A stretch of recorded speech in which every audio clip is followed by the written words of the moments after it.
Yes. That's, It's a good time. you got any wipers in there? Surely they don't have wipers in there, do they? Ain't that big. It can't be that deep, is it? Are you looking for a fishing spot or you got all yours figured out? I got a couple ponds, but I don't think he stocked it again, so You might like the drought, I think, kind of killed some of them. I talked to someone that has a We've got kids pond and they'd like people to fish it because they'd like to get it You know, so out a little bit. Oh, well, let me know where like that. I can go fishing. I like taking the boys to the bath ponds. Yeah. He wants me to keep them. I'll It'd be a usually handy don't. pond because it's everything's Really close by and close to the road. The top, you got this big old. What's the ones I gotta do? They make them. Come on, it's time to bring that knife over here. That's fine, 'cause I ain't messing with the snap. Oh, yeah. Yeah. That's what I thought. Been written right here. Fishing at Gary County Lake, because there's so many turtles. out there. Really? Yeah, this would be handy if we Yeah, it will. find it. Actually, I like this. This is nice. that is nice. You should keep that. Is it yours? Rusty. Oh, gotcha. Yeah, yeah. She ordered it. Oh, okay. Yeah, I ordered it. I thought Okay. it's nice to have something here. So I like it. So, I really appreciate the decorations, see it on the door and so on. And then I had someone call the other day and they said, well, there's supposed to be you're being encouraged to decorate by the EDC or something, or is it like that's that's part or a of the theme? grant, and if the grant funds that you allocated to those entities, they're supposed to utilize the logo. Well, but They're they're supposed to asking get. downtown businesses to decorate their storefronts. Or put That's something. at in there. So I EDC. wondered how that word got out or what the idea is. Yeah. Because someone called me because they said the deadline. Mhm. Is it today or is it yesterday? It's a competition Okay, to commemorate the 250th. okay. It's supposed to be like a Memorial Day thing. So did the word get out, I guess? Oh, it's for Memorial Day. Yeah, we didn't have anything to do with it, so So it's just random. You did it just to good. I did it spirit. because And I like it. because the commission approved the grants and we're gonna have events all year. I just wanted to throw it out there and Remind me. I've got a sign that we took down because of the storm, we're gonna put back up, so. And it's, are 9:30. you ready? Mr. Jerry? Sheriff? Good morning. Good morning, how are you guys? Ain't too bad. Yourself? Guess we're here to talk about budgeting, and if we're gonna keep the sheriff's office open for another year. Maybe. It pretty much happens all year round, just so you know, really no whoa. Seems like we just got done with the last one, and here we are again, so. I agree with that. Work with Marcus, trying to do this, cut as much as we could. I'll go through the line items and kind of give you an idea where we're at. If you have any questions, let me know. If I can't answer it, Jeff or Marcus will be able to straighten me out, so. Vehicle maintenance, we'll start out with that one right out of the chute. We're anticipating that's going to go down since we switched to this enterprise leasing program.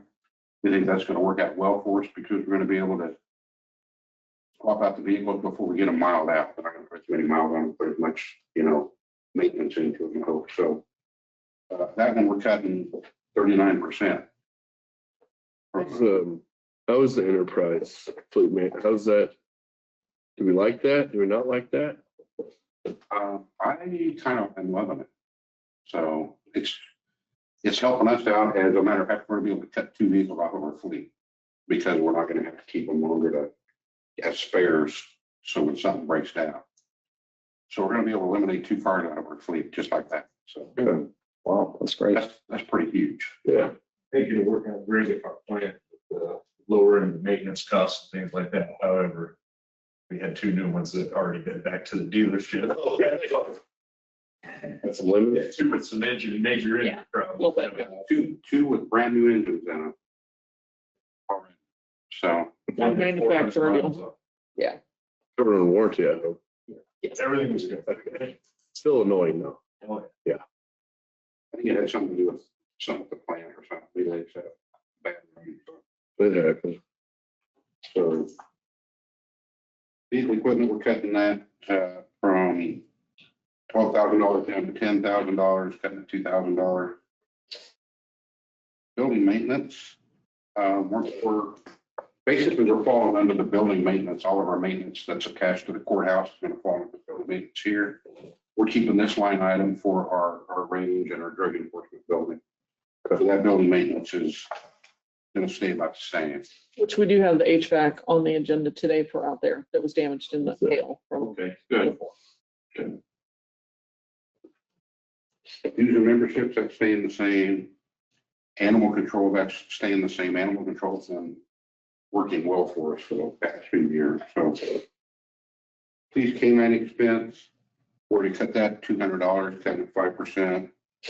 We, if the canine officer's on vacation or something, we have to pay for kenneling out of that. If the dog gets injured, like cut his nose at one point, we have to take him to the vet. That all comes out of that canine expense fund. So contract services. That's always kind of a gamble every year because you don't know what's going to happen as far as, fees and funds and everything. We are adding $900 this year for that key track system for the sheriff's office budget. So that one's going up 0.9%, less than 1%. I see you're at 112 last year, only at 111 for next year. Should we, I don't say this very often, but should we be matching that or? Took some things out of that, and put in a different line item. Okay. Okay. That's why he's here to remind me of that. I know it's only $1,000, but I just, Yep. Travel and training, we're cutting that by $1,000. Telephone and internet, that's another one of those we're not really sure how. Worst out, we're cutting that by 3.4%. Uniforms and maintenance. We're cutting that, but we're not cutting it a lot because we don't know what our uniform expenses are going to be for the year. Office supply, we're leaving that the same. Fuel and oil, we're cutting that by 5%. I think that's going to help. Going through the budgets with Marcus and everything, we kind of compare. I have a chart that I do the last average for the last 3 years. That's what we did in the previous years. That kind of helps us give us a kind of a chart to follow to figure the budget. So we're kind of estimate as much as we can based on a 3-year average and then what we paid last year. So to me, that helps me. I don't know if it helps them or not. So, drone expense, we're keeping that the same. Weapons and ammo, we're cutting that by 2.8%. Less than lethal weapons, we're increasing them, and so we're increasing that a lot because the see that. tasers used to come out of capital. For more transparency, we put that into our budget, so that taser expense went into our budget. So that's why that line item's gone up so much. So that was like typically like He's moving money around, right? if it's an initial, like when we do the initial purchase, we'll plan that out of capital but then once we find out what the ongoing expense annually is going to be, we want to make sure we put that into the correct department.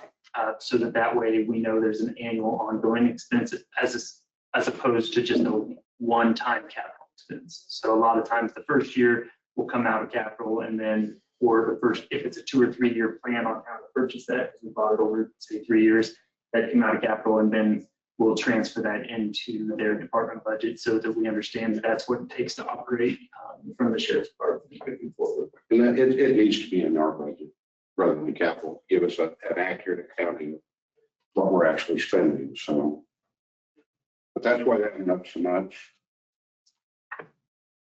Miscellaneous expense, we're dropping that by 16%, $500. Personnel services, I can't speak on that because that hasn't been figured out yet, as far as I'm concerned. The miscellaneous personnel expense line item, we're going to delete that and move that in under employee testing, like if we have a fit for duty or something like that. It just makes better sense to put it under employee testing than miscellaneous personnel expense. That line item is going to go. Software and maintenance, hardware and stuff. We do our QuickBook annual fee for that. We do our financial fee for that. So we haven't want to go up on that. We're cutting that one 20%. Employee testing, it's going up because we moved that other line item down into employee testing, so that's why that's going up. Sheriff VIM payments for skip. Sheriff investigated evidence, if we have to buy fingerprint powder, bags or sacks or stuff that comes out of that, but also if we have to mail stuff to the lab, certified mail, the certified lab expenses come out of that. So the Sheriff's investigation and evidence fund is going to drop 3%. We don't think we're going to need that much money in there because we're pretty well stocked on evidence equipment right now. Okay. Insurance, I don't have a say on that yet. That's figured by HR or the finance director. No, that's the insurance that we carried when you had your volunteers or whatever it was, that Oh, insurance. That insurance. That's what that was, yes. Yeah, and I don't have a reserve program. Reserve program, yeah. I don't feel like strapping it down on somebody who only rides once every 3 months and having that, there's no muscle memory there. Of the reserve program.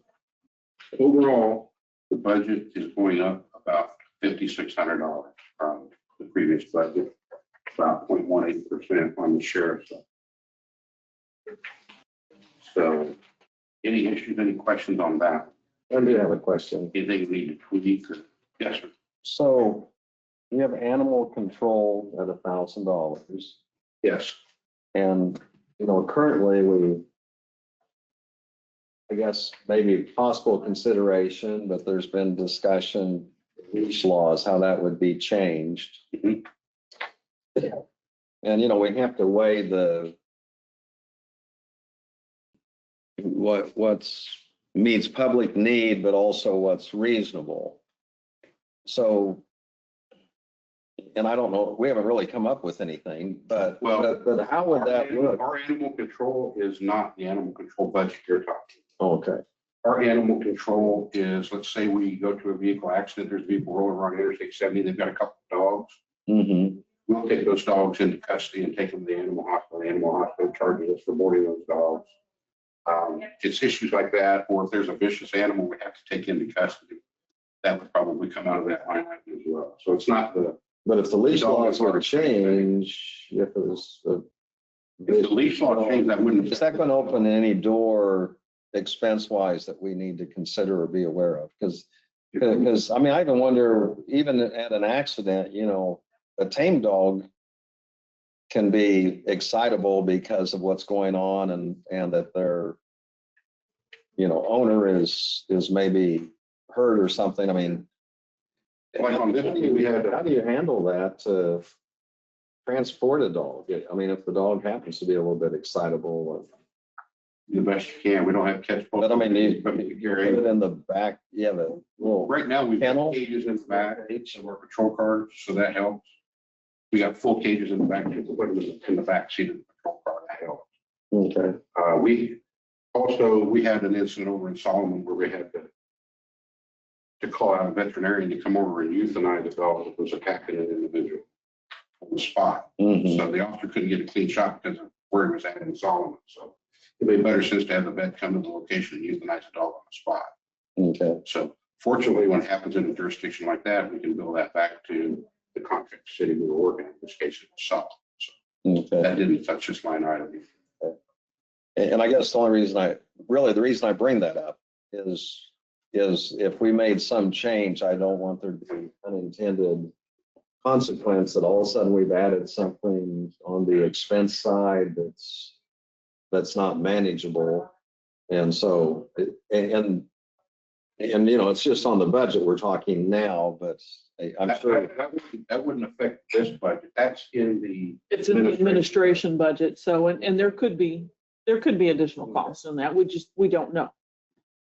Until, But a scenario, I think we have to be cautious. Right. On. Right. That we don't just jump into something, so. In 2025, control administration lines to spend about $5,400 based on the regulations now. So my assumption is if there was a change and we were bringing in more dogs or anything of that nature, that would likely be significant increase. Because it sounds like the sheriff's department though would be the one that would be called. Right. situation. So, It just come out of it, not their budget, just a different budget. and it's probably for a later discussion, but I thought it'd be remiss not to bring it up, that's I think it depends also on something what that happened. ordinance or policy we pass. The resolution, I mean- if you update it or pass a separate one or what. Because I'm not looking to add a dedicated person for that or No, have to buy extra Oh, yeah. equipment or, I mean, there comes a tipping point, but You would definitely have extra equipment, buy catch poles and that type of thing on certain other leashes. But it's incidental stuff. There could be more expense than that I'm not thinking of right now. So there's gonna be an increase somewhere. We do have Aaron taking a look at the resolution that we have in place and going to give us a couple suggestions on okay, leash law and fines, so. okay, well, I guess sure, back to the budget. should be an animal shelter, but I don't know if I like that thought very much. That's kind of what got us into That, change. I mean, I'm gonna be honest, I don't know if you guys want to be animal catchers, but I don't think that's what I'd like you guys to do, but we don't have an animal shelter I know. in Dickinson County. We've got the veterinarian. And then that's, you pay for that. Right, and we have an MOU with them. I mean, we still, You can take them to a kennel, but that's not a shelter. Okay. Then you gotta care for it. You gotta watch it, make sure it stays healthy and feed it.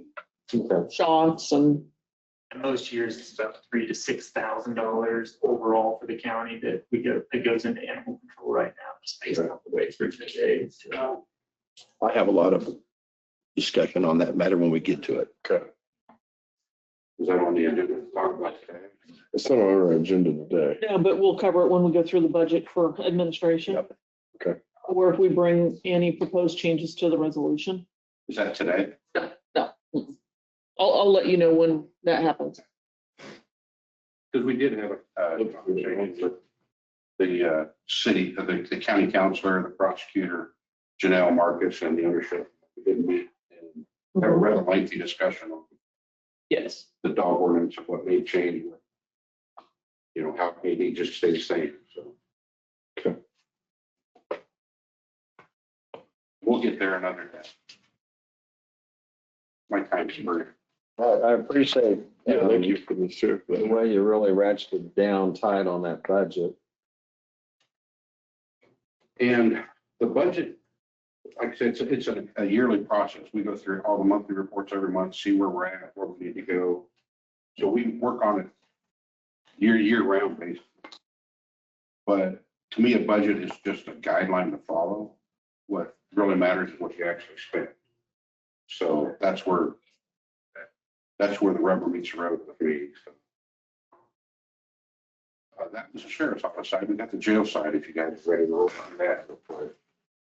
Ready when you are. Okay. Vehicle maintenance, we're not changing that at all. Vehicle equipment, we're not changing. Building maintenance, we're cutting that by 10%. Dues and memberships, we're not changing at all. Inmate meals, we're dropping that by a little over 8%. I think a lot of that has to do with the decrease in average daily population we're having. So, but that could hit or miss. There are other counties, like another county reached out to our jail administrator yesterday and asked if we had room to house some of them, so we may be taking on some additional prisoners. So it's kind of fluctuates as far as our daily population, what the meal count is. Hopefully, if we do that, we're charging them to cover our costs, right? We are. Okay. Jail out of county housing, we really don't use that fund anymore because if we need to house an inmate, let's say, and we got an inmate that's got a conflict in our jail, we can ship that inmate to another county, same with Person County, and then we'll just swap us out inmate for inmate. So that's kind of how we deal with the inmate housing anymore. Okay. Contract services, that's going up considerably, but you know, we got the new Guardian system coming online back there. We got the new electronic medical record system coming on, and the fingerprint replacement, we have those coming on too. I did talk with our head nurse from our advanced correctional health care yesterday. They're excited about the new records maintenance system back there. They said that they've used it other places and it's very simple to operate. So we're kind of all excited about getting that started. Telephone and internet, basically doubling that, we got only up to $200, so it's not a lot. Uniforms and maintenance, as long as we don't see a large turnover in employment there, that shouldn't go up too far. Hopefully, if we keep people who go down from the previous year. So right now, we're still working on getting full staff. We're not there yet. We're working on it pretty hard. Office supplies, we're cutting that by 16%. Fuel and oil, we're leaving that the same. Transports line item, get rid of that. The jail kitchen supplies, we're going to get rid of that line item and move that in under the inmate fund. And the inmate fund is not a budgetary item, separate fund, so hopefully that'll help the budget a little bit. Inmate supplies, that's also going to be transferred under the inmate fund. Janitorial supplies, we're cutting that by 16%. Weapons and ammunition, we're leaving that the same. Miscellaneous expense, we're leaving that at the same. Personnel expenses, I'm not going to get into. That's going to come once they figure the salary and everything on the other end. Miscellaneous personnel expense, we're moving that to employee testing. We do fit for duty, that type of thing out of that. If we do psychological examinations on all our applicants. And so that's where that's all going to come under employee testing. Inmate medical costs, that's where we're going to get the biggest hit this year because we bumped our nursing staff from 6 hours a week to 20 hours a week. We're contracted with them. So that went up considerably. That's where that's the main cost in the jail budget. That's really where we get hit. So inmate medical supplies, that's going to stay the same. And then the rest of it is employee issues. Basically, we're going up 3.8%. However, we're going up about $77,000 just on the inmate medical. So it's going to be kind of a wash as far as, whether we're going to save any money there or not. So that's where we're at on the jail budget. Any concerns, issues, anything you think I need to take another look at?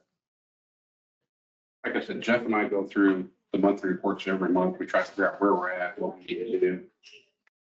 I'm hopeful, these other counties, after your discussion you guys had the other day, maybe we'll get some more inmates. It sounds weird to say it that way. It sounds, give us more. That's not, but that was the pitch to the community when we rebuilt the jail. So It was.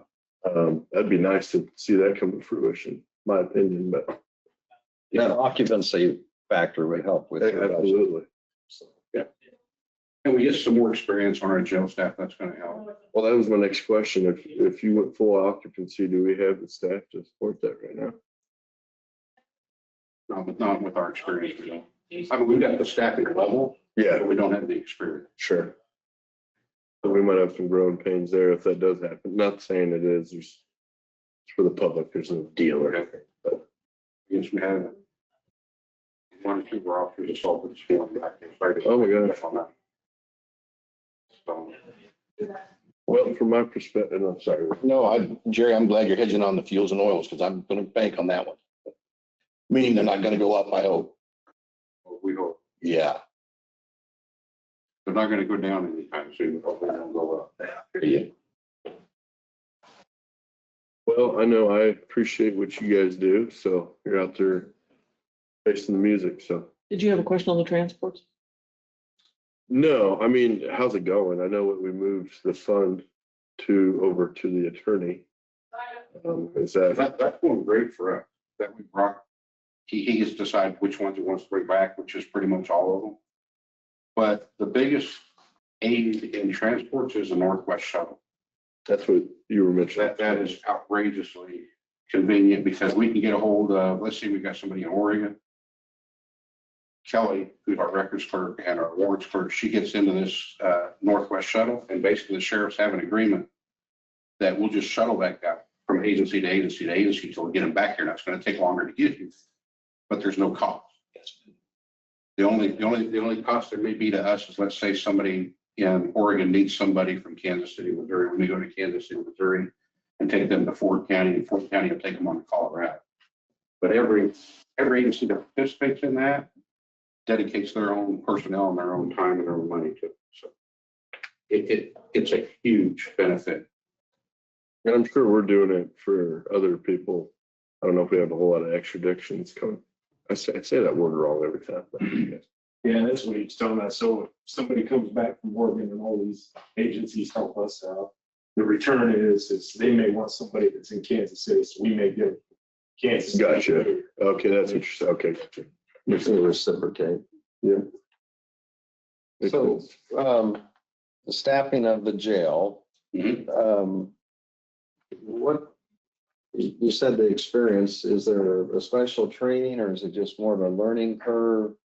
And I mean, do we have people that have been there for, We've got somebody years in there now for or a while, 10 or- you know, not inmates, but workers? you may not experience everything that may come up every day and while you're training. Mhm. Kind of like you might be a road deputy, you might not get a drunk driver during your field training, but the first day you're out on your own, you're out on your own with a drunk driver. So it's kind of a learning curve as far as somebody may be here 3 or 4 months and not have to deal with an unruly inmate that won't come out of the cell. It's just getting that muscle memory and that training and that experience that's going to teach them, hey, it's time to go in and get this person and bring them out whether they want to come out or not. So we just got a lot of young folks and we need to get them with more experience, more confidence. Confidence, I think, is a big thing. Mhm. Kind of like wrestling, sounds like. Learning it's one thing, getting it done is an entirely different conversation. Yeah. And until you've been in your first fight, you really don't know when it's time to stop talking and start fighting. Right. So you keep running your mouth when you should actually be going hands on. Makes sense. That's not like a very fun job, guys.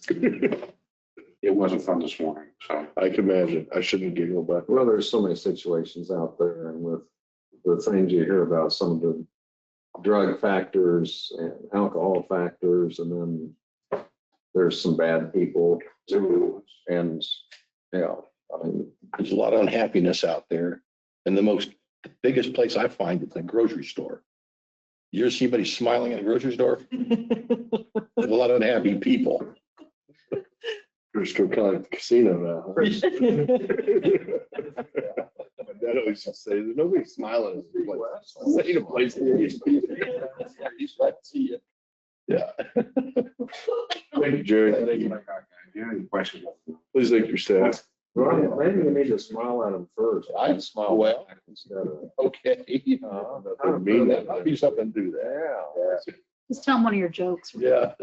There you go. Probably put me in jail. Thank you. Thank you. All right. North Central Juvenile Detention Center. I like that. So. Angela Hill. Good morning.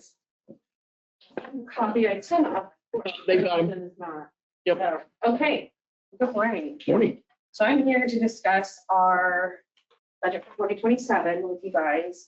I did bring some statistics with me in reference to your bed usage so far, how many beds you're allotted, and what you're paying every quarter. So in essence, we are interlocal with 15 different counties. It's based on the bed usage that Dickinson County and the other counties use. So Dickinson County is allotted 354 beds a year. This year has been a little bit of an increase as far as people being detained. You guys so far have used 274 beds. So you're getting on the, you're getting on the higher end.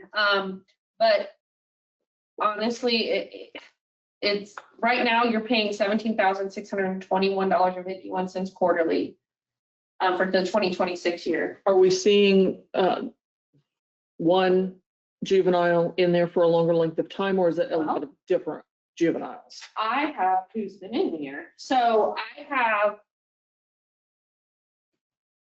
2 that have been there since January currently. Okay. I have 2. I have January and February, and they're still detained. I don't have May's because we're still in the month of May, but So I have January and February, there are two of the same kids. In January and February, there was a third that was there as well, but he has since been released at, looks like the end of February. So, well, dang, I don't have Marches. I didn't print Marches, my fault. But so with that being said, the ones in April, they're just random kids. Some we've seen, some we haven't, some are return offenders. So in April alone, though, I will say you used 110 bed days because you had 5 kids. Okay. So kids are committing more crimes. We've noticed we are full. But it's not just us, it's the entire state. Most detention facilities, like if we have to have somebody courtesy house for us, which we do pay that bill. If we cannot house your kid, we pay, someone else to do it. So the county's not responsible. But with that, they're even full. The only one in the state of Kansas that has available beds at this moment is Southwest in Garden City. Reno County's full, Southeast, Douglas, all of them are. So, but as of right now in 2026, you guys are paying $70,486.04 for the whole year. So in 2027, it's fairly consistent, with the exception of a couple of things. Obviously, things are going to fluctuate a little because everything is going up. Salaries, very hard to predict. You don't know if you're going to need overtime. You don't know about turnover. We don't have a consistent turnover. We have some staff. There's some staff, they come in, they want to try the field, they realize it's not for them, they leave. But I do have quite a few staff members who've been there for years. So with raises and things, you have to accommodate that. Obviously, you can't really predict payroll taxes because it's based off of salaries. Along with health insurance, that's gone up, in general, I think everywhere the last couple of years. So there's that. Food service, we've been pretty consistent over the last few years. It ranges from 95 to 110,000, just depending on the number of mouths we have to feed. So we're going to keep that consistent to the next year along. Really everything. This year we did pull out the outsourcing and electronic monitoring. That's why they were in another fund. And we wanted to see just how much that was actually going to be costing us. So this is our goal or estimate of what that's going to be. And we're tracking that this year. Let's see, again, property insurance, that went up. General supplies, that could be anything. I will say capital outlay is it did go up because we have to have 2 security doors replaced this year. They haven't been replaced since the building was built in the 90s. But it's the actual framework for the door. And it's a safety issue now because doors aren't latching properly in the wintertime. So, again, it's based on a 5-year rolling average, and on this page, I don't know if you guys got that. Okay, so on this, as you see, Dickinson County over the last 5 years, 2023 was a rough year for Dickinson. You guys had over 1,000 bed days used, but it's gone down, like in 2024, and even in 2025. Now I can tell you 2026, you already beat, or you're close to the 2025 level. So it is based on that. And so we're, with that though, and the rolling average over the last years, it's down to 68. So it went down 2,000. So there's that. And your monthly expense will be the 5,000 monthly $5,718. So any questions? Is it? Oh, this is the budget. Yeah. Wow. You keep saying all these things. I'm sitting here looking at this formula. I'm like, what Yeah, are we no. talking about? It's different. Where are we going with this? Pulling these out. Okay, thank you. Yeah. I can't tell you, the kids that have come out of Dickinson County, they're more person crimes than anything. We had some person crimes. Mhm. What is a person crime? They They hurt people? Like, or they what? assaulted someone else. Oh. Violent. Violent, yeah. Hmm. There's always going to be your drugs, fentanyl and meth and all that. That's never going away. But I've seen more of that lately. Kids are getting more dangerous, and I don't know why. So, but it is more cost effective, with with, all partnering together because you're not, to run a facility alone is quite expensive. It's into the millions, but if we can all split and conquer and divide, it works much better for everyone. What is the ask this year then? 68? 8.25, yeah. Yeah, it actually went down from last year. I'm trying. Till we double our numbers again. Well, I Sounds like we're on mean, track to double. yeah, I can't help So we're at 374 so far? 274 bed days out of 354. Gotcha. That's kind of scary, not years. I'm gonna quit committing crimes, guys. I mean, if you had the magic, solution to that, I'd be out of a job, but the world would be a better place. Well, Angela, I've been thanking him for the business Dickinson County's been contributing. What, say again? I've been thanking him for the business Dickinson County's been contributing. I mean, that is very true. It is job security for me. You'd think with all the doorbells out there and all the cameras out don't there, They and don't care. it's, They really don't care. they had Is some that here. why there's more? Maybe we're just catching them better now. We can find them. You would think, but we had a kid. There's a lot of Here, we had to people go in the city. around for, There's a lot what, of 60 cameras now. days? It's kind of hard to We get just through. caught him last night. 60 days he was on the run. But yeah, I mean, I will tell you, when kids are brought into the detention facility, we do actually, I apply for a grant through Department of Corrections. So we're waiting to hear back. It'll be this week or next. About how much we're getting, but these kids, Department of Correction pays for mental health, drug and alcohol and services for them. So they're at least getting something. We do life skills, we do education, all kinds of things to try to help get them and guide them on the right path. A lot of it's mental health. There's some kids that come in though that don't need either, and I really can't answer that one, The but, state DOC does that? The state does that? Kansas Department of Corrections. Oh. They have a fund for it, They put the behavioral health grant together, I think 2 years ago. And we've been getting it every year. And this year we've gone up in numbers for how much we've utilized it. So that's good. Once there's that, so. I don't think I have any questions. Commissioners? Well, do you have a good board of directors? Fabulous. We love Ron. No, we actually do have a really good. I've just been arguing. I know, he's ornery all the time, but We know. Was that one of your You jokes? We know. you have to deal with him on a daily, Yeah. I get it. I think some congratulations to you. Yeah, thank you. Yes. What? Sean retired. Well, I would be gonna be honest. I was gonna ask, can I meet this guy ever? Sean. Yeah, I never met him, but he retired, so it doesn't He's matter. gone, so now you get me Okay, that makes sense. all the time, and you've met me a couple of I times. was gonna, well, I know, but 2 years into I can it, say- I met him. Vaughn here, or I'm sure Vaughn, he's not. Yeah. He does exist, Well, right? no big deal. Sean exists, right? He does. He's retired. Ron knows him. You've met him. Yep, I've met numerous times, so. Mhm. He does exist, but yeah, he's gone, so. You know, how many years he spent there? Well, 30, 30? around 30. It's been, yeah, You've been there for going on 7. 7, yeah. Mhm. Going on 7 years. I started as a secretary way back when. Here I am. No, I appreciated the tour you guys gave us. That would have been last year, and very insightful, very interesting. It is. Uh, We have. we're crafty, man. Eye-opening, yes. Yeah. Oh, yeah. And Oh, then my mind. I brought my program supervisor, Natalie. She does all the programming with our kids. So she works with them and she's more hands-on with them. I do the administration piece, but yeah, they're very crafty and creative. Yeah, they are. Nothing surprises They me. just focus that energy at creating a business or something. Like, Right. Right. okay. So, any questions? Anyone else? All right, that was easy peasy. Anyway, Thank you. very good. Thank you. Bye, Ron. All right. Have a good day, guys.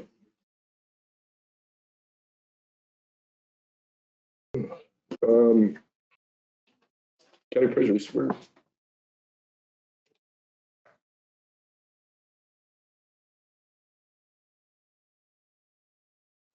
Good morning, how are you guys? Morning. Have a copy of our structure? They do. Okay, okay.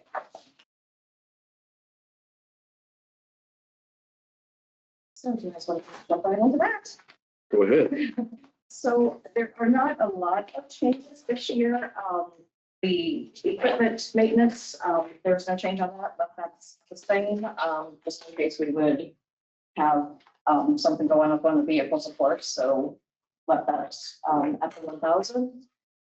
Dues and subscriptions, again, no changes on that. That covers our membership fees for IAAO and KCA, and also subscribes to our local newspaper. The advertising, I lowered that just a little bit. The only thing that we really advertise in a newspaper is typically our market analysis results, our study results. So that is lowered just a little bit. Contract services, that was a line item that we cut quite a bit last year. I think that was a little bit about it, and we're trying to make sure we allocate certain things to that fund. At this point, I left that the same, even though it indicated last year we did go over that. That was something I was gonna just briefly looking through it that I was gonna note. I know, the goal is to cut, I realize that, but we can't underestimate either. So, I appreciate you saying that. you know what I'm saying? Like, I do. yes, we want to cut the budget, but you got to operate too. And I think it's, yes, make sure we're realistic with it, that you got the money. Then we can decide, okay, you get what I'm trying to say? If we know the truth, then we can just make some bigger decisions. And I totally Not the truth, appreciate. I shouldn't have said it that way. No. Lisa, but Last year last year we did some significant cuts, which is going to bring me kind of to my next one, which is the travel training and the registrations. yeah, I might have been reading ahead a little bit. That was a big one we cut. And I am actually going to request that we restore that amount. We have 6 employees that do continuing education. We literally last year, we actually went over the $17,000 mark because of having 2 new employees at that time. And so there are classes that we have to attend. And so that is the one that I would like to request that we go back up to that 17,000. I can try to leave the contract one at the 35 like we put in there, see what I can do with that. Unless you think we need to do something different. My question on training would be, is there training that do we have to go in person? Like, does everyone have to go to everything in person? So what I. These guys, realistically, a business training trip, let's call it what it is, Yes. partly a vacation.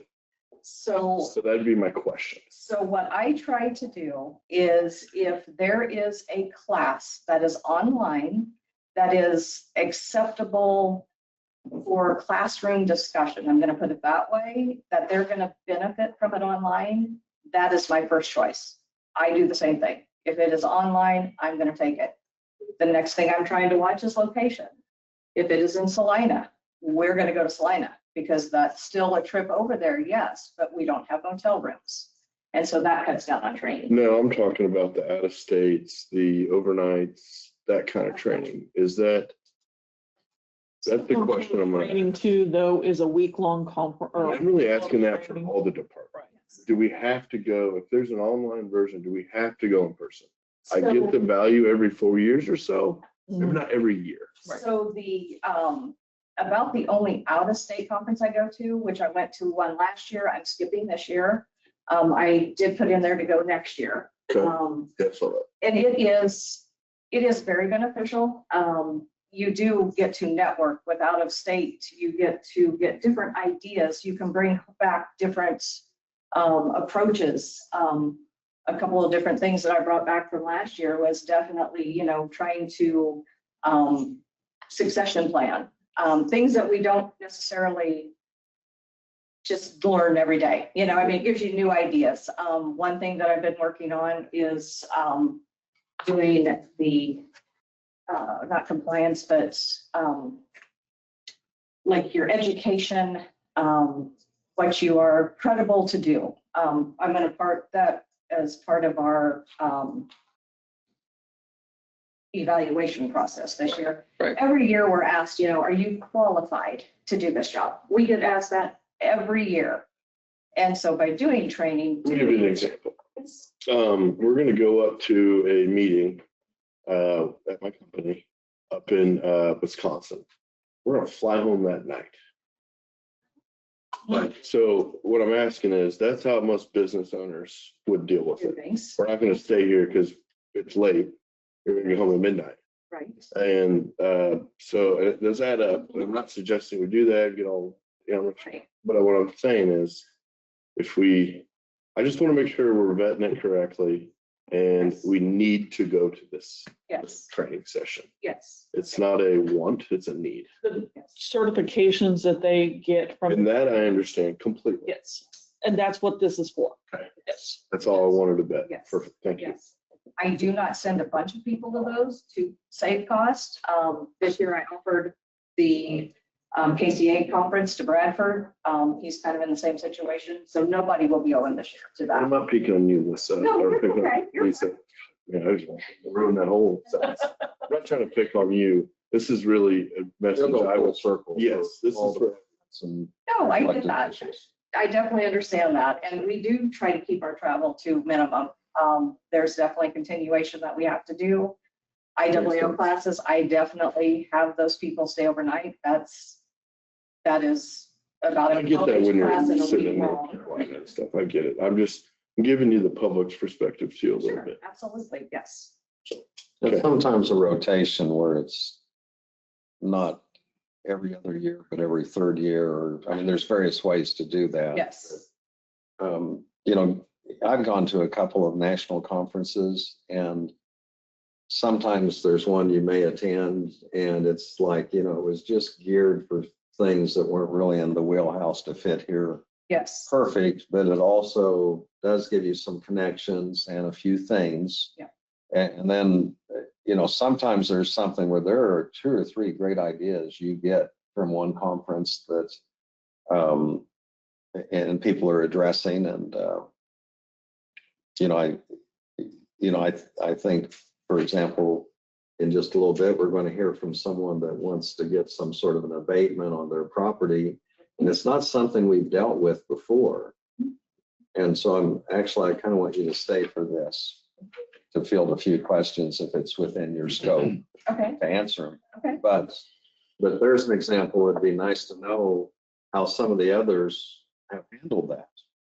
And because to me, it's, we don't want to get out on thin ice and establish a precedent we don't want to establish.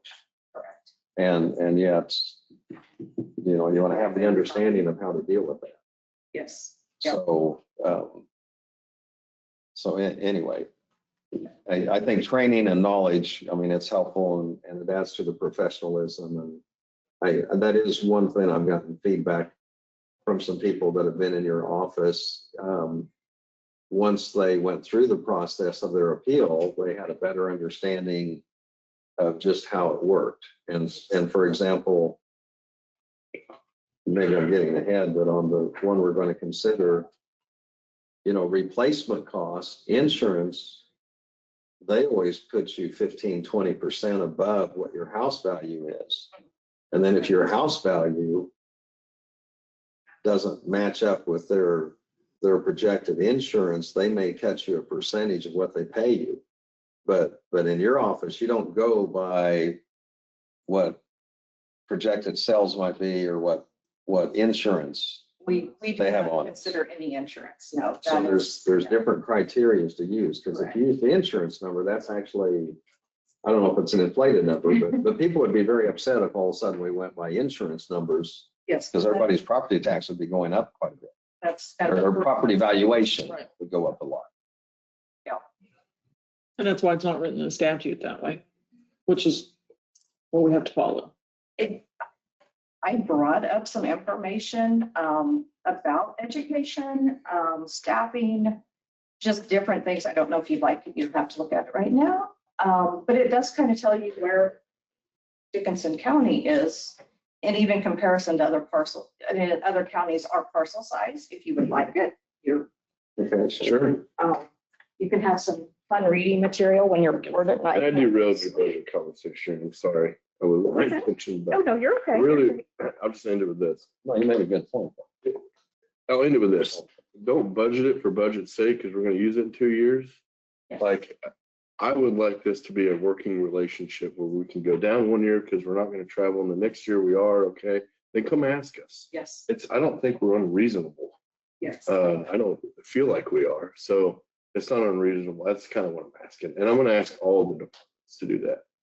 Let's not just Yes. stick it in there because that's what we did last year. Mhm. What are you actually gonna do? Mhm. Is it gonna, and then obviously you're planning on, going to another conference, you're gonna up your budget a little bit. I can accept that. Yes, and last year. But I can't accept we're gonna budget it for budget's sake.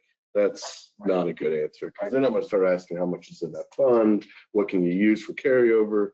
Then we're gonna have a whole different conversation, in my opinion. Well, and the way things are playing out this year, you're welcome to stop down and visit with me, but I am actually not going to attend some conferences this year. So that is gonna make some changes. If you would like to know why, you're welcome to stop down. No. Visit, but, As long as you understand what we're trying to yes, ask you. yes. Perfect, thank you. I think that was the only change on that area.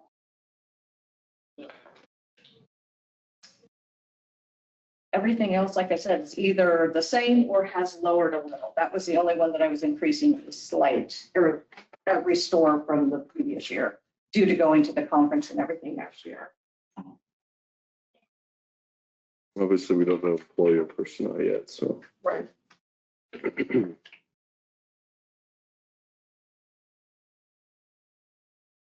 So this isn't directly budget, but it has to do with the efficiency and the way you handle things in your office Yes. and the employees. So we always get something back to see if Dickinson County is in compliance or within a range of what other counties are doing. So it's kind of like a score sheet or a grade card. Yes. So in kind of a layman's terms, can you explain what that is and where we are? Yes, so interesting. Actually, I just talked to Janelle and Marcus yesterday. We certified value, so I was kind of letting them know what the overall value was going to do this year. And we did kind of visit a little bit about sales and where we're at. They have this, Lisa. They do have that, okay. But you're asking more about sales and value, if I'm understanding that correctly. And how we're graded by the state. So we Because- are graded by the state. So in reviewing, and I did not bring any of it with us because I didn't plan on that. But I can tell you overall, we are in compliance. This year, our sales would have been undervalued. Our parcels would have been undervalued for statistical compliance. And so that is what we're graded on two portions. One is statistical, one is procedural, okay? And statistical is your sales, where your ratios are, how your values are compared to what your sell prices are. That is what we have to be within 10% of the fair market value, either high or low. So in both residential and commercial, because we're trying to keep values down, we're holding those values down, and we were undervalued. And I believe we talked about this earlier this year. So the state allows you to trend as long as you identified a trend in your market at the time you did the studies. And so I believe I've told you guys about the market trend and also the index trend. So the index trend is where I was saying we're indexing about 5% across the board. Remember those conversations? Mhm. Okay. And so the state allowed, when I got my preliminary ratio study, they allow you to apply a trend to those sales for ratio purposes to keep counties in compliance. And so we applied that 5% trend. We are in compliance. If we wouldn't have applied a trend, we would have been, this is going to be very confusing, we would not have been out of compliance, but we would not have been statistically in compliance for the matter of having that median ratio. It's a long calculation, it's a process. So what it does is it gives you a range. And so in that range we would have been in, because it would have hit on that bottom end of the range. But for looking beautiful and perfect, if I wouldn't have indexed it, it wouldn't have been just strictly 100% in. So we are in compliance with that. preliminarily, I should say it that way.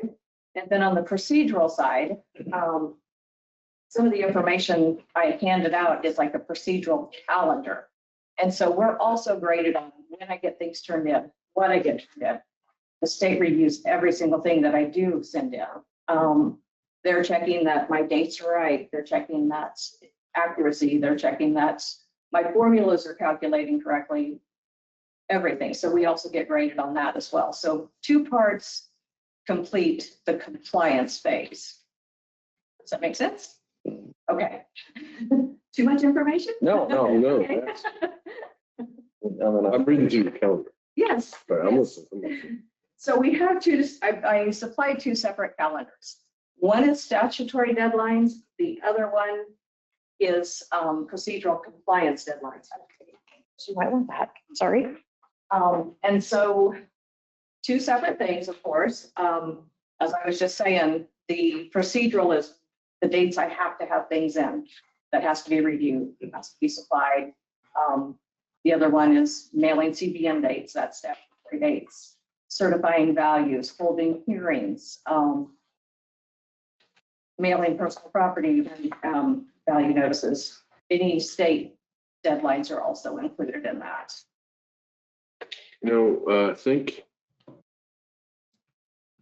there was a discussion with Senator Hill on Yes. this very statute, and I asked him, is there anything we can do? Like, how do we do this more efficiently? What statute are you talking about? Just the statutes we have for appraisal values and so forth. Like, is there a modern way to go about this? And So, I don't know if there is, but like, for example, could you opt into getting an email versus us mailing it to you? Like, that's a state decision, but you know, there are, my loan for my house comes through an email, yeah, I know it does. and then I request the paper. So if we're comfortable with the bank in the money, can we be comfortable with the valuation going through being notified that way? I don't know. On your property. Right. I understand where you're coming from, and I don't disagree with that. The problem is not everybody is tech savvy. Not everybody would have That's what that. said like an opt-in. Anyway, Yeah. this is really a, And it kind of, decision, but- you generate the whole entire file. I mean, I don't know how we would be able to sort that. That would have to be like a major upgrade with Orion to be able to sort. I don't know that answer. Good to At know. this point, there isn't that option. Now, I can email you individually one, yes. But that would also, you'd be receiving one in the mail too. yeah. Okay. And currently by statute, it is to be mailed on or before. Right. And so, and that's something else that we do have to turn in is we have to let them know that everything was turned in. So they have to get a receipt on the mailing. They have to get a return. And I mean, on the grand scale here, we're talking about 15 grand. So And that covers real estate and personal property. personal too. Yes. Okay. What, you answer my question. There's something else I was thinking of. Any other questions on the budget or just the staffing or, like I said, I've never given you guys this before. It just kind of outlines what is expected of our staff. And like I was saying earlier, every year we're asked, are you trained? Are you, how? Do you have the experience? And so, as I was saying, I'm working on getting it's called a competency checklist. And so that will kind of check mark what classes they've had, what duties they've had, education classes, training, stuff like that. And you have to remember that there are certain certifications that they have to complete before they can move on to the next. No, and I get all that. That's where I go with necessity versus want. Right. Like, Absolutely. do you need to actually be there in person or not? Like, I'm almost to the point where Mhm. we need to decide this. Like, traveling out of here costs a lot of money. It does. Yeah. You bring 4 people with you, it costs a lot of money. Right. Right. And it adds up with every department. Yes. And so I'm not trying to pick on you or even anybody in the room. Just Mhm. stating that, should we have a different approach to this? And it does make it difficult because our office is maybe one of the only ones that we are required to have certain classes, continuing education, to just maintain Sure. designations or, or workforce. And sheriff and jail, there's a lot of Yes, people there under are, the same yes. idea. I Yeah. mean, So, it is. It's something that we will be watching and discussing as we're going through the process. Yeah. For budgets. Yeah. And I can tell you what the private industry is doing. They're trying to get it to be digital. Uh-huh. So, So after any and every conference or class, we're always given an evaluation of that class.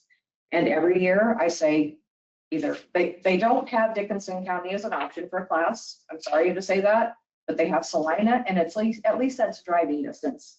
And so I always mark, I want classes in Salina or I want them online. And so those are the only requests that we can actually make. no big deal. Like I said, The ag use value, that's one that's always online. I've got 2 people signed up, I believe, this year for that because it is online. So we do that the best we can.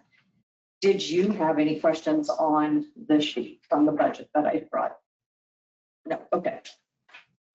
What else? I think that was it. Do you have any other questions for me? I think we will here in a minute. Okay. I think I brought that information up too, so. We did get an abstract as well. I don't know if commissioners get any questions on that. Doesn't sound like we do. Why don't we, next order of discussion is property tax release application for 312 North Line, Alvin Black. That you? Hi. You want me to sign in? I didn't want to be rude. Oh, yeah, if you would, please. Please. Shall I sign in for all? Oh, you should, yes. Robin, I'll kind of open this a little bit.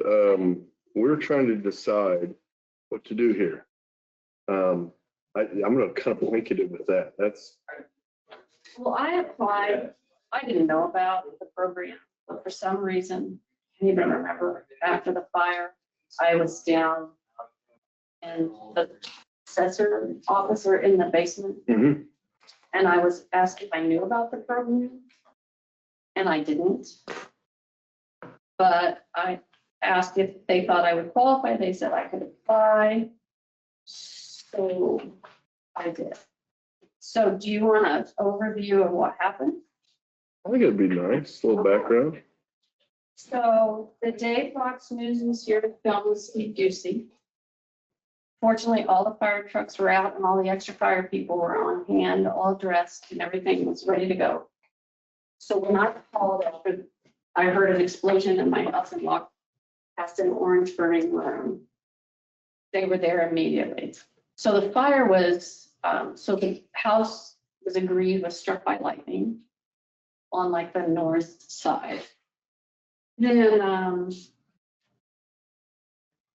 the fire was contained to that room, the actual fire.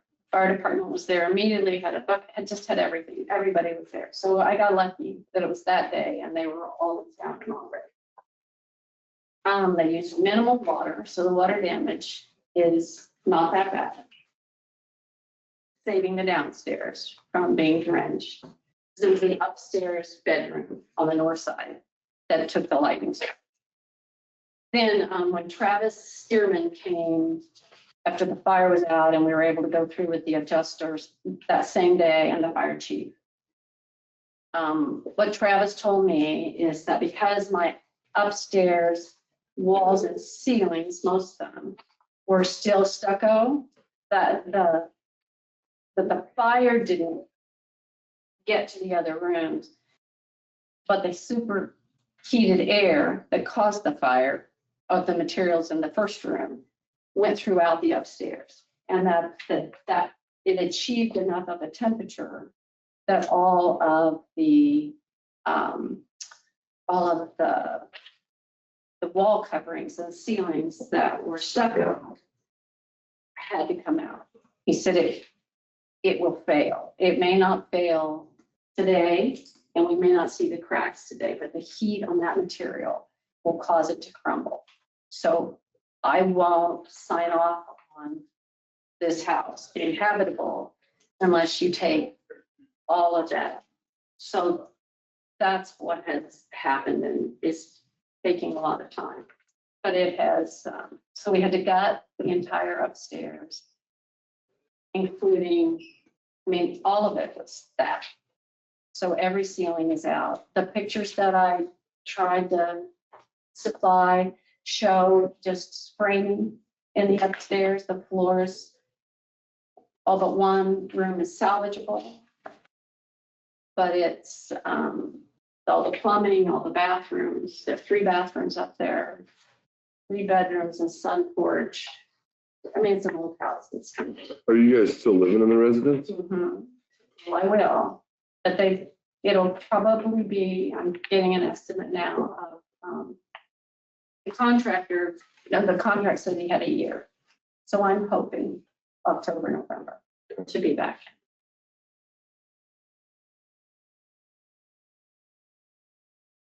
Typically, when we get these, the building is burnt to the ground.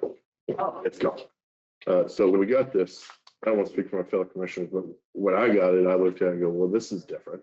mhm. Living in it, it's not completely damaged or Can't live in it. 100%.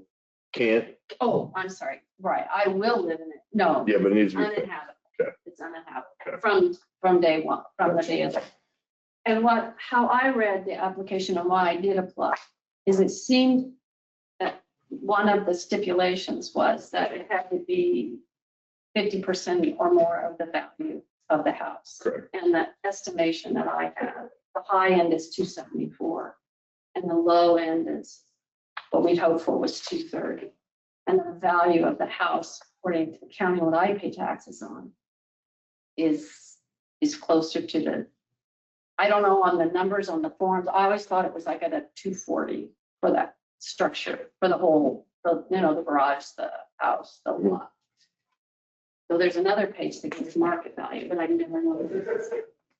It's valued at 264, let me find the right one. Okay. 264, 160. Or appraised at 264, 160. So that's why I applied. So I thought it met that stipulation. But we're deep into the process, so it would be nice, but it was available. I thought. So what I was trying to consider, Wade, and I'm sorry that you had to go through what you've gone through on that, on the lightning strike. But also grateful that the house was salvaged to a degree, or it wasn't total destruction, because that's a historic area and it's a beautiful home and a very historic home and so on. And that block's pretty intact. Mhm. And that's one of the last things you want to see on a residential area, some vacant area. But I kind of feel what we're tasked with, because it does have value. I mean, if you sold it as is, you would be able to sell it for something, even though that's not your intent Exactly. and such. And I was So I think- asked that. Yeah, so I think we're, for myself, looking at some sort of percentage Okay. to come up with. But if it establishes a precedent, how do you, Well, let's not do that. well, but it does, because if something happens with someone, I mean, even if it's 5 years from now. Yeah, but I know look what you back and mean. say, well, this is what they did did that. on this. So what was your justification Yeah. to come up with those numbers? And it looks like some people refer to it as the bones of a house. Are you familiar with that? They say Yes. the bones are good. Structurally, it looks like everything's intact. It's just that stucco and the lathe, you're kind of, Windows that have. Not to be agreeing built in Colorado totally. Because we're redoing them. But it is incidental. I mean, this really, to be honest, you know what the numbers are. You can see the numbers, is really incidental. So if it causes work on the part of staff, if this isn't easy, yes or no, if this, like you said, it really would, it would establish precedent on something that's not burned to the ground, that's your point, then I think that it's not worth everyone's trouble. Before we go there, let's explore it a little bit. All right. So your insurance claim Mhm. What they're claiming is the replacement cost value is 137,695. The Because net, of the kind of insurance. I did not have replacement insurance. right, and if you add the replacement, you're at 168 Mhm. with a 30,000 deduction. Yeah, from with actual value to and replacement cost. depreciation, they depreciate it. Yep, depreciate, Yeah, exactly. Which I went through the same thing on my roof. Yeah, I had. learned my lesson there, got replacement costs now.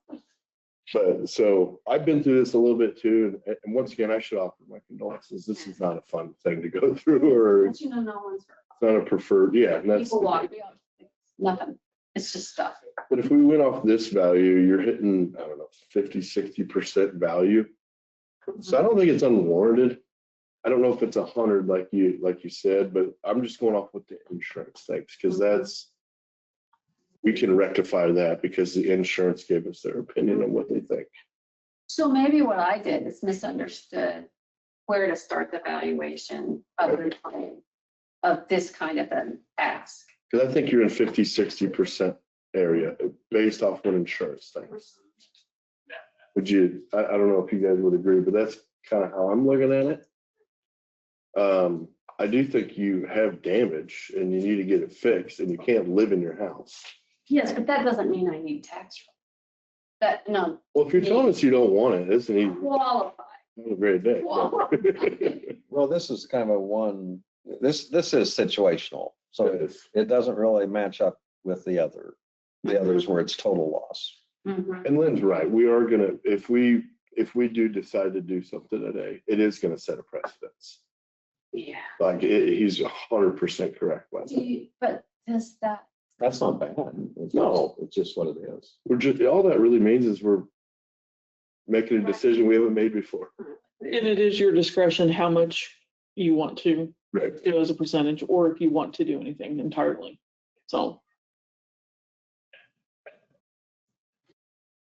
I tell you what the best news was. The best news was having the state tax credit.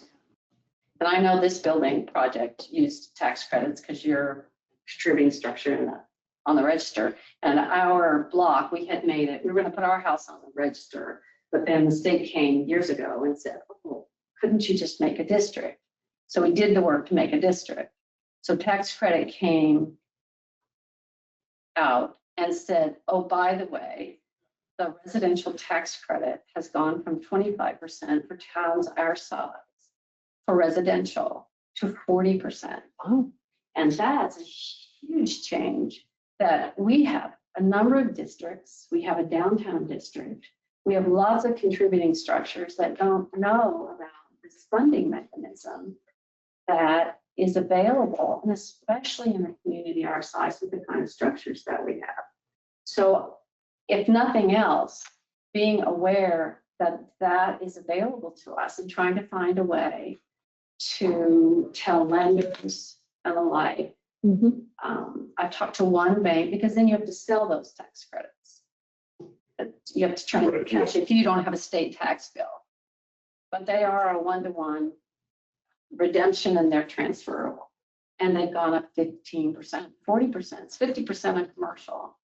I think still, but the legislature changed it this summer to 40% in these smaller communities. So that that matters.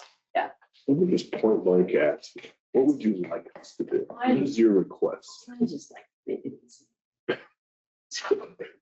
Everybody's busy, writing more rules and taking the time. Well, I think we want to be reasonable too. It's. I'm putting you on the spot a little bit. I'm not trying to. Honestly, but really, if it causes hours of time to come up with a rule that you don't, or a policy that you don't have to do today and bring back in another week, you don't need to make that. If you don't look at it and say, well, we've got a hole here, we probably should have a policy for that. Or a thinking, but maybe you do. Think about that. Probably we should, but. It may be good for us to kind of mull on it and come back with it next week. And maybe staff would have a recommendation, but also I think for myself, I'm looking more at that 50%, but I think we need to have some justification and say, this is the basis that we did it on. I think. And, you know, for example, this maybe is more procedural, but there probably should be a timeline identified that the person needs to apply for it. You know, and you did in a timely manner. I mean, considering what you'd gone through, I would think, you know, whether it's 60 to 150 days or 60 to 180 days, we don't want someone to come back, 18 months in. yeah, or 2 years later, or, and the other thing is some of the numbers you talk about, even though this is lightning, you know, storm related, a lot of the roofs in town, I don't want to go through this where every time there's a storm, people come in and say, oh, our house is so damaged because of the roof and so on. But I think one of the things that you pointed out that where Travis came out and said, kind of check the box, you can't move into the downstairs and live there. No. I mean, Yeah. I'm sure you can go into the house and inspect it and so on, but as far as And living quarters, it's not. well, there's not, enough function. And then I mean, you have heat and water and the basics. some places. Well, yeah, you'd have to shut it off, I guess. Yeah. Sure. It's a surprise where it is and where it is. I'm not trying to get too much Yeah. detail, but I'm just thinking, and Lisa, maybe you'll have some ideas or suggestions of, I do have one little suggestion. Where it is city and where Travis came out, can you get a report from Travis? Because that would be really great documentation and that might help set future, situations like that. If you have something from Travis that states, what you just said, that would be really good to add to your file. What he said was, to be clear, I believe what I remember saying was that I can't put the walls and ceilings in the upstairs. That it all has to come out, but I don't believe that anyone ever told me I couldn't squat in my house. Right, but I mean, did he give you any documentation, like anything signed or? Oh, he would. He would. Okay, I'm sure. that's what I'm meaning is. so we need like a letter to say, Something, yeah. based upon this, It had to passing be a done. future inspection from this date forth. These is things not- had to happen. Yeah, And in the statute, there are dates in there as to when this would apply for. There's timelines in there. No, you're fine, but there are dates when the taxes can be abated Mhm. when the event happens too, so. Okay, And it took me 6 months to get a detailed estimates. From your and stuff, insurance. and then to get the insurance back and forth. It took a long time. I tell you, there's so much to think I'm just about. curious, I say when was the home built? 1919. And then there's a previous owner other than Duffy's? Oh, Manny, one. So we're the third. You're the third owner. So Duffy's had the bowling alley and Alligator. Francis and Lenore, and they had an alligator in their backyard. Oh, I'll be darned. Yes. Can we still do that? We still have alligators? I don't think so. I'm not sure he asked one. Yes, it does. It's one of the relatives sent me a photograph of Francis in the backyard. He's got an alligator by the tail or a frog, whatever they were.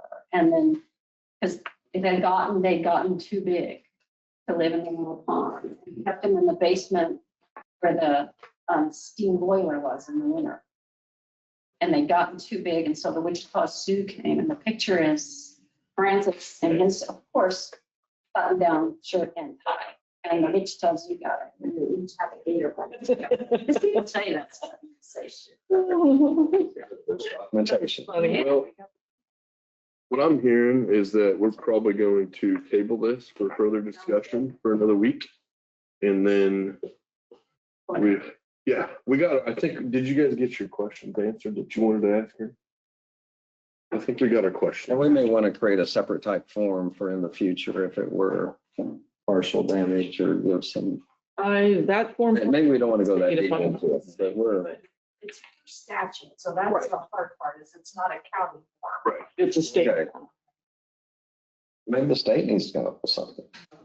Huh?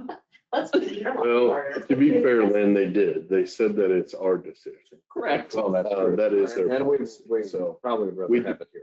I think so, and I think we do need to come up with a decision, one way or the other. Right, I'm comfortable with that next week. So. I'll put it on the agenda.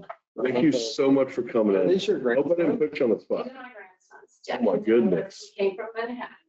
So grandma's watching the Thursdays kids and Fridays. Thursdays and Fridays. Friday was a fun one. Let's go do something fun. Because you sat there next. They were. They did really well. Really awesome. You guys. Thank you. Yeah, thank you. Thank you. Go Cats, huh? Oh, sorry. No, I know. Did you hear me? Can have Some of it. It's easier. stipulation that it can be this, Make sure we have, dates won't match. But for this, it would. here's a larger copy of the statute. What's that one? Please, you read. On the disaster relief determination. If it's for abatement, it's one date, but if it's for the credit, which she'd fall in the Mhm. credit. Right. But We should be good, right? probably. And Lisa's right here, so. Discussion last thing, we got 10 minutes. Let's try to get this one done. Discussion regarding INA alert technology projects and service. Doors and cameras, county buildings. Is that you? Or is that this? That's it. Oh, it's me. Okay, Yeah. I thought so. Thank you for having me. I'm Jacob Strecker, one of the co-owners of INA Alert.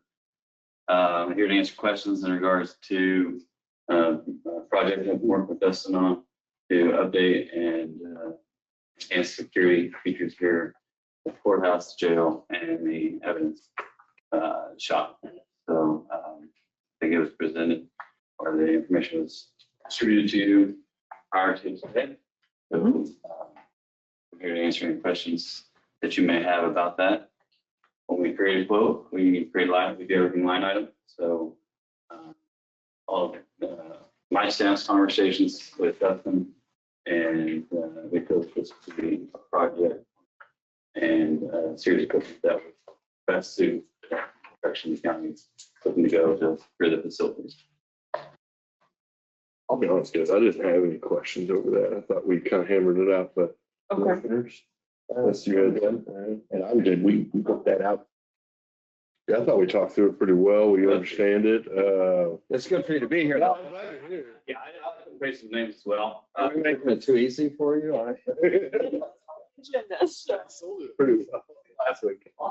No, Erie County, Riley County, and so we do all their jails and all their stuff as well. So I like to meet people and get my card out. So after this, I'll get together. Is it Gary and Riley? Yeah, we work with about 40 counties across the state on their jails. A lot of stuff. So Maybe we can get the whole 8 judicial on the same program. Huh? Okay. and Chapman and there's one more. None of the hospital are in town. So yeah. No, they presented it, I felt pretty well last week. They gave us the need, why we need to do this. We're out of date. We're not as secure as we could be. The evidence one was probably a big seller for me. We had a situation a few years back, and I think that might ease some of the public's mind a little bit even more. So, Fair enough. I'll be around. So I told John I have my whole morning slated off for you guys, and so things do come up. I'm happy to answer any questions. We can do the commissioner meeting. It starts at 11. So. Pretty easy, man. Yeah, this is the easiest one yet. No, it's a big expense, but we understand the need. If you want, that's probably not a bad idea. So let's talk about that just for a moment. So. Few reasons we didn't go RFP on this. So Dustin Parks, IT director. The biggest one being that the ability to reuse our equipment, the existing equipment, and then also the fact that INOR has an existing state contract. So they've kind of already done the vetting through the state level. But beyond that, I'm remiss. This is a different company than what we discussed last week. No. It's the same one. Okay, that's what I thought. I'm like, I don't think I'm crazy. Is it? Yep, no, you're not. Okay. no, but having with Accurate Controls, who we currently use being based out of Wisconsin, moving whoever we would go with, if they were local, would be a lot better. The Kansas-based vendor poses operational and security issues that we have. Supporting the jail much faster and in person is way better than waiting business days for somebody to arrive. And the other big reason is that being able to put our satellite locations under a unified security plan so that we can have access to all of the same camera systems, all of the same security systems for all of our satellite locations, ties a lot of things together. And it closes some of what I call large single points of failure. So if we have, because we've got disparate vendors for cameras, we've got disparate vendors for security, and being able to have all of those under one contract provides us with better responses. So we did discuss this with the council in terms of, do we need to go to RFP? And his opinion was that because they already have a state contract, they're able to reuse a lot of our existing equipment, and that they're a local company who has familiarity with taking over Accurate Controls. Those things will lead us to not requiring RFP. That's interesting. So, Well, I was gonna lead into my next question. Did we bid everybody? So you're telling me why we didn't. correct. Right. So, this initially started, the conversation initially started as, So I gotta use the restroom. so the conversation initially started as helping us to look at replacing the security system. And then in some of those discussions, we investigated the stuff in the jail, found out some of the security issues that we have there, and that led us to kind of get this started. What do you? I did get asked in a meeting last week if we bid all the available, no, you're in the room, sorry, man. Bid all the available companies that we can't bid on. And we don't have to. Right. Is my legitimate response. Timing, ability to actually take on this project of this scope, and the fact that Accurate Controls was chosen by our, it was the general contractor. Correct. So we didn't even have. With the bill. Okay. So I try, from a department standpoint, I try to get the best prices anywhere I can. In this aspect, cost, especially when we compare what we have now, just for a maintenance contract versus the ability to replace the equipment. But ultimately, this is not actually the department's thing. This is a county-wide, and we manage it pretty much because there are servers involved. And we took it over for this because of just how many systems Accurate Controls. As long as we're following policy, guys. And that's why we checked with county council. If we're following policy, I can get behind it. Yes. If we're making exceptions, I can't. Yeah, we're not making any exception. We're following policy. That's why I wanted to clarify why we didn't do RFP or broad spin on this. We did kind of for just the security system. I don't know if you remember, we kind of discussed I do. a little bit where last year where we had somebody come in and they were looking at about $5,000 just for the security system, which when you're looking at this quote is, not the same exact apples to apples, but when we started that process, we realized we needed a larger company that could handle more than just that because of the stuff it touches. You said 75 counties? 40. 40? Well, 40 in jails. As far as county work, No, that's fine. 40 in jails. county works. That's what I'm asking, honestly. It's Yeah, jails. I'd say 60 to 70 counties that we work with. We work in all 100, so all 105 counties across the state in some fashion. We do 119 school districts, 60 some hospitals, 235 nursing homes. You're a state contractor too? We have state contract, we have TIPS contract, we have Greenbush contract. Yeah, That's actually one of the biggest reasons that we don't, if we go with them, we don't have to go because they have some state contractors. Yeah. Well, we're following policy. Yes, we are. Commissioners? I'm kind of a stickler for that. Kind of good. Thank you.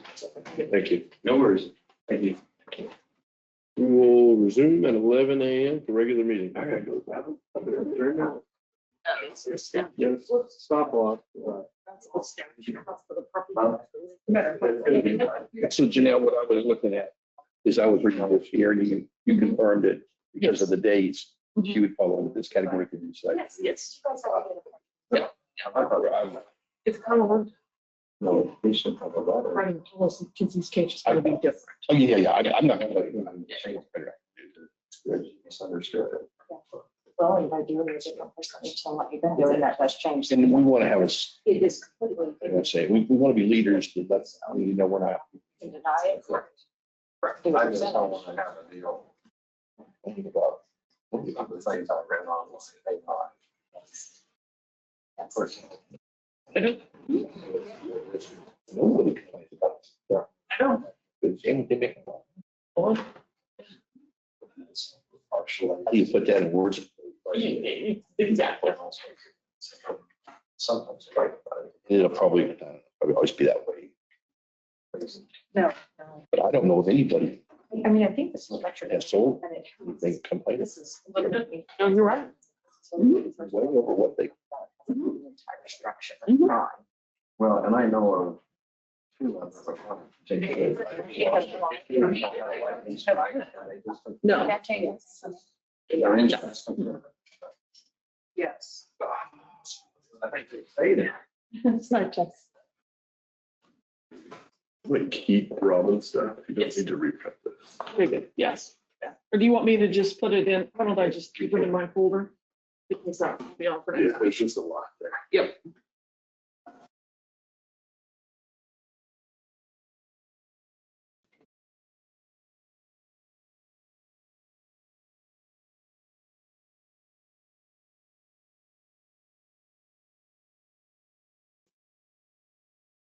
Call this meeting to order. If we'd all rise for the flag salute. I pledge allegiance to the flag of the United States of America and to the republic for which it stands, one nation, under God, indivisible, with liberty and justice for all. Thank you to all. If we'd all remain standing for the invocation, I will lead today. We'll bow our heads in prayer.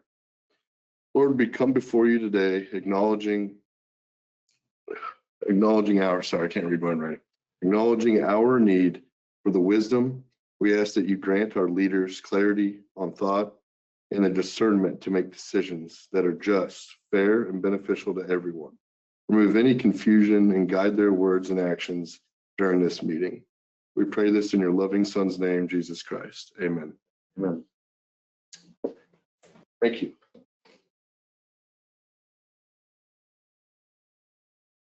Okay.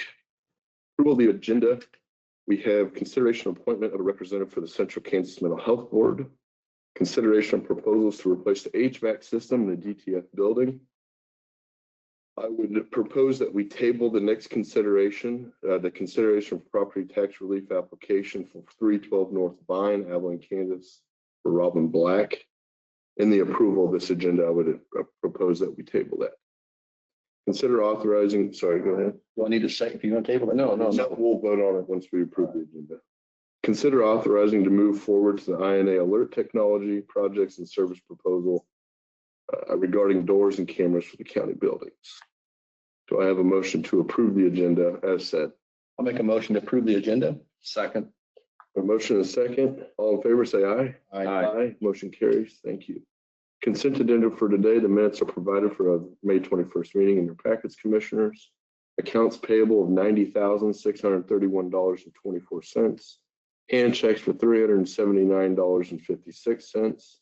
SD security wire for $4,800 and abated tax for $1,350.80. Do I have a motion to approve consent? So moved. I'll second that. All in favor, say aye. Aye. Motion carries. Commissioner comments and committee reports. I think we did wrong. I'll go ahead. I don't have much to report. We did go to attend a meeting. I did report this last week, but I attended a meeting at the Kansas or the Dickinson County Republican Women.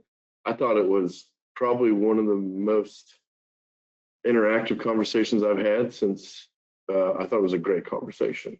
I hope everyone else there did and really had some good discussion.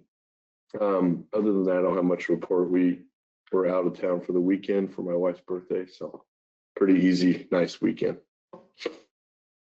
Lynn. Not too much going on. I did attend last Thursday night. Senator Masterson was in town. He's one of the gubernatorial candidates. I had someone stop by the office, didn't have to be there, another governor candidate. So, you know, I know it's kind of the season, and so we're going to start hearing more and seeing more. And but that's all I have. Thank you. Ron? Yes, just want to be thankful that we're getting some moisture. We're seeing some cutting going on down south on the wheat, and things are looking pretty good actually for what they're cutting. So we hope that everything goes good for Dickinson County. That's good to hear. I was a little worried. I know they started, I saw the custom crews out in Oklahoma, so it's coming. A little delayed, but perfect. Thank you, commissioners. No petitions or proclamations today. We'll have a brief period for public comments. If County Administrator General Dockendorf would read the rules, please. For the Open Meetings Act, KSA 75-4317 and 75-4318A, as the elected board, the county commission is not allowed to meet or make any decisions without posting the meeting. They are only allowed to act on items on the agenda which they set.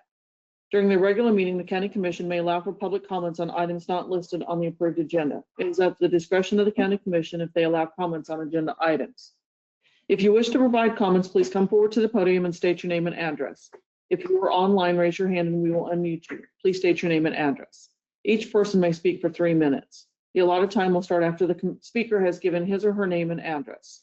Public comments shall be addressed to the county commission only and not to the speaker or the audience. Only the county commission will be permitted to ask the speaker questions. The public comment period is not a back and forth discussion with the county commission. You should make your views and input known to them, but it is not a time to ask them questions. You should not expect them to respond to your comments. Comments may express support or agreement with the previous speakers, but in the interest of time, please do not repeat the same information. You may state something to the effect of your name and address and you agree with the previous speaker. It is important to maintain a respectful, non-threatening atmosphere for anyone who would like to speak. Please do not engage in such actions as cheering, booing, clapping, insults, threats, etc. Any comments at this time? No? Okay. Seeing none, we'll go ahead and move on.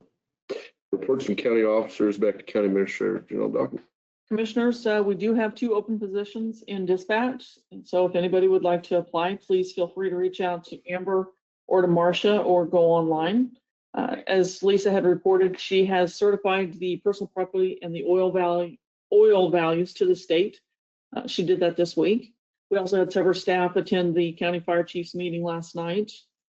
Public Works Department continues, with the exception of today, paving Barn Road south of Solomon. They're moving along pretty good. They've done a nice job with it, as they always do. Chemical sales are going very well. In fact, we'll be getting quotes on purchasing additional chemicals. We'll have that for next week. And they're out spraying for musk thistle. As we talked last week, we're seeing a lot of that. So that's what they're working on. Do you have any questions for me? I do not. Commissioners? Thank you, Jeanette. Notices and communications, County Clerk Jennifer Gayton. The deadline to file for office or to change a party affiliation is coming up this Monday, June 1st at noon.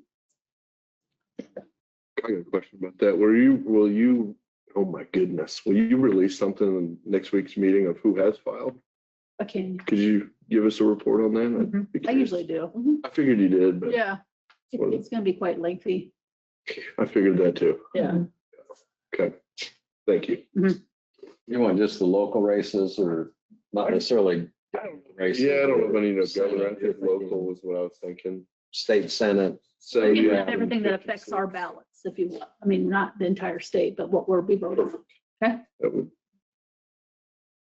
If you guys are curious too. And if people are going to be precinct committee people, they need to get that taken care of. Need to file by And Monday, townships. June 1st. Townships. So we always have a few townships come in where someone forgot to put their name or they're undecided, and then we have the appointment process we can do, but. Those are all due June 1st at noon, all of them. And do you call reminder or send reminders on township or, and for example, political parties, usually the county chair or Republican, Democrat, they get a hold of people and say, hey, you need to fill slots. We do remind them at the township meeting every year in March, if there's a position available, they can file right then and there. We have the paperwork. Other than that, they need to come in on their own. Okay, And then we post it in the paper and our website and Facebook. sure. So it's out there to the public for whoever would like to file. I'll just make a comment. The precinct committee men and women have been instrumental in our local races in the last 8 years. I think if you're interested, you really ought to do it. I will say this, we are one of the only counties that have a full registry on the Republican side for precinct committee men and women. So I think that's a really cool thing to say, but. And we do have a list like on our website right now under the elections where it has everyone who's already filed and for all the precincts for the precinct committee men and women, so that you can see who's filed and who's not filed yet. So, or if we have empty, no one's filed for.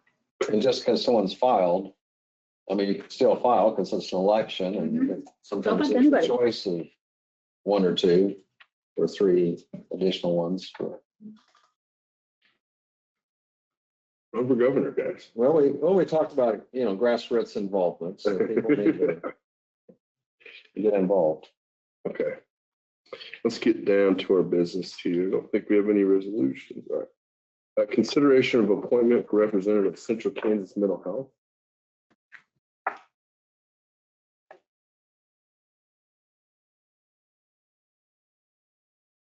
I believe Ms. Kukin? Thank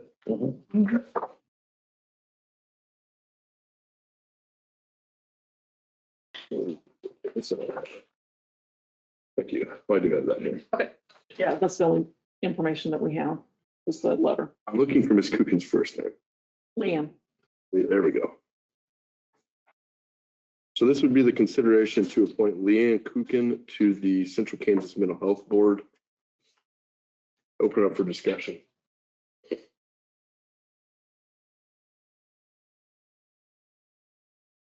talked about this a little bit, Lynn. So we have a letter recommendation and she has qualifications in that particular field, so. And nobody expressed interest.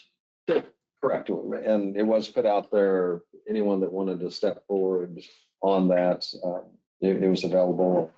I didn't have interest, and they meet monthly. So usually every once in a while, there's a month that's taken off, but about 10 times a year, unless there's a special meeting. So I would go ahead and nominate Leanne Kukin. I'll second that nomination. Any more discussion, Ron? Good. All in favor, say aye. Aye. Aye. Motion carries. If you will inform Leanne Kukin, she got our appointment to the Central Kansas Mental Health. Yep. Thank you. Consider proposal, next order of business is consider proposal to replace the HVAC system in the DTF building. We actually discussed this last week. It is covered by insurance. It was damaged through the hailstorm. That's really all there is to say about it. Right now, I believe the bid are from KVK. We also have a bid from With Now Heating and Air. There was some slight differences in warranty. The heating With Now is at 89.89.38. KVK is at 9,432. The main difference here, guys, was the 5 and 10 year parts limited warranty. That's what I saw a difference on. With Now offers a 5-year, KVK offers a 10-year. I'll open it up from discussion from there.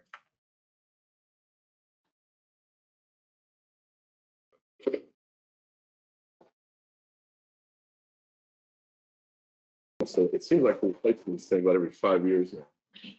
It's hailstorms. So I don't know what a 10-year warranty is going to do for us. Good point. If I remember right, I think they were 7 or 8 years old at the, At the Store Hall was, were they older than that? yeah, they were considered. So should we be considering the warranty? Is that worth the $700? $600-700? I'm really looking at It's you just guys. a- I'm looking it's at, just I'm a looking at him. I cost, shouldn't. There's, you know, I mean, sometimes it seems equipment just in general, month or two after the warranty is, Mhm. all of a sudden it breaks. Again, I had an appliance the other day. I know this isn't an appliance, but I told them how long it had lasted and they said, oh, we can't believe it lasted that long. And I mean, it, Right. you know, I've gone 15 years and they said it only usually goes 6-7 years. So I probably used it a third less than most people use theirs. What do you think, Ron? I think with 2 companies in Dickinson County to start with. Yep. And I think we need to share wealth with everybody. So in other words, rotate or whatever, but not stick to one, whatever, for a few dollars, whatever. So, Well, with that being considered, we awarded the last units, which was a bigger order than this, to With now. Mhm. I was kind of in the same line of thinking.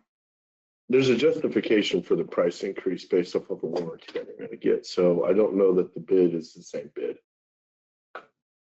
The value of it doesn't have to be the low bid if there's a sound reason for That's a varying from that. much better way of saying it. Yeah, best bid that fits the needs. You have that discretion. I would, I'll go ahead and make a motion. I motion that we accept KBK's bid of $9,432 for an RTU HVAC system for the DTF building. Second.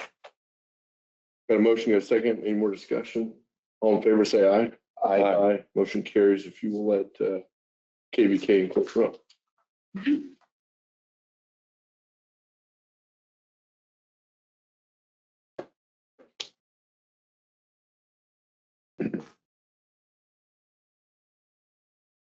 And I know we're through that, but you know, if there would have been 20%, you know, $2,000 difference or something like that, or 3,000, there is a tipping point that's, but all things considered, these are really very close bids. And like Ron said, they're both local. I mean, and we awarded, yeah, I'm kind of with Ron here. They're so close in bids, if everyone's curious that. Yeah. Okay, we tabled the next one, but I will just read it for the record here. We tabled this consideration for property tax relief application on 312 North Vine, Abilene, Kansas, Robin Black. We will hear that in next week's meeting on May 4th. June 4th. June 4th. It's May now, guys. Yeah. So that is tabled. Next order of business would be consider authorizing staff to move forward with the INA Alert Technology Projects and Service Proposal regarding doors and cameras at the county buildings. You guys would pull that up. The total value for that project and total bid is at $208,205.71. We discussed this in last week's study session pretty heavily. Our security measures are out of date. They are a liability to the county and to the jail staff and some other stuff, and it needs to be updated. I'm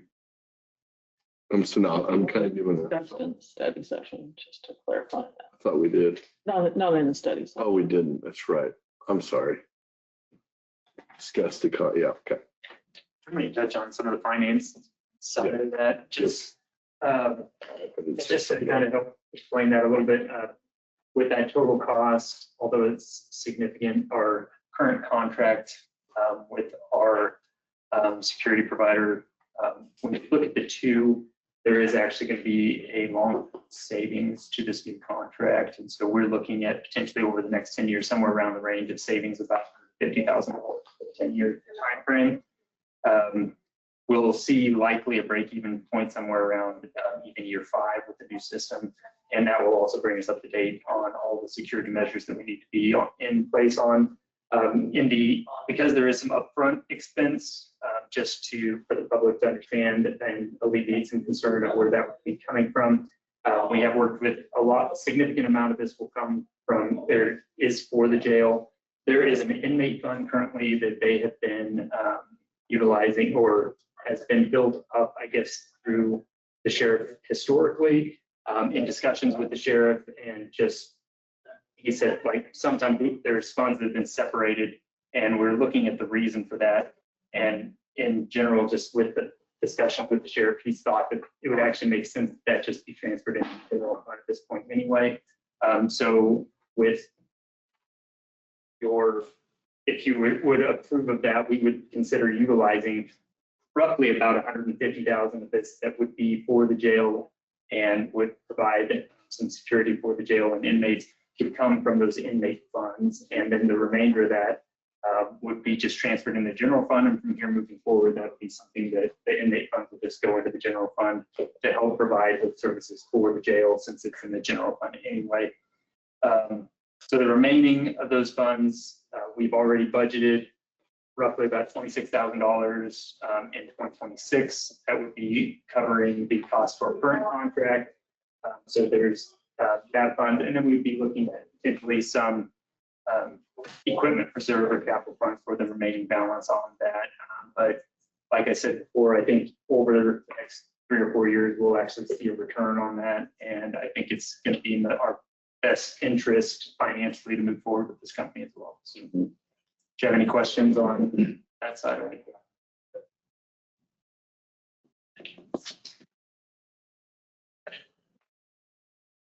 Commissioners, any more discussion on the matter?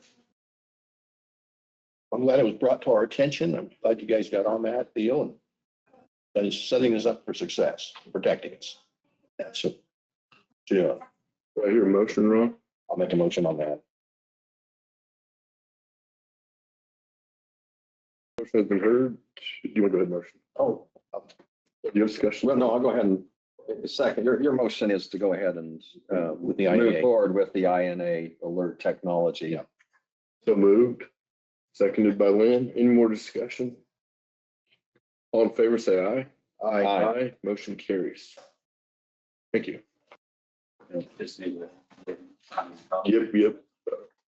And we'll finish up here in another 5 minutes and we can get all that transacted. So with that, I believe that concludes our business for today. I would motion to adjourn. Second. We're adjourned. Thank you, everybody. You want me to sign this copy? That's fine.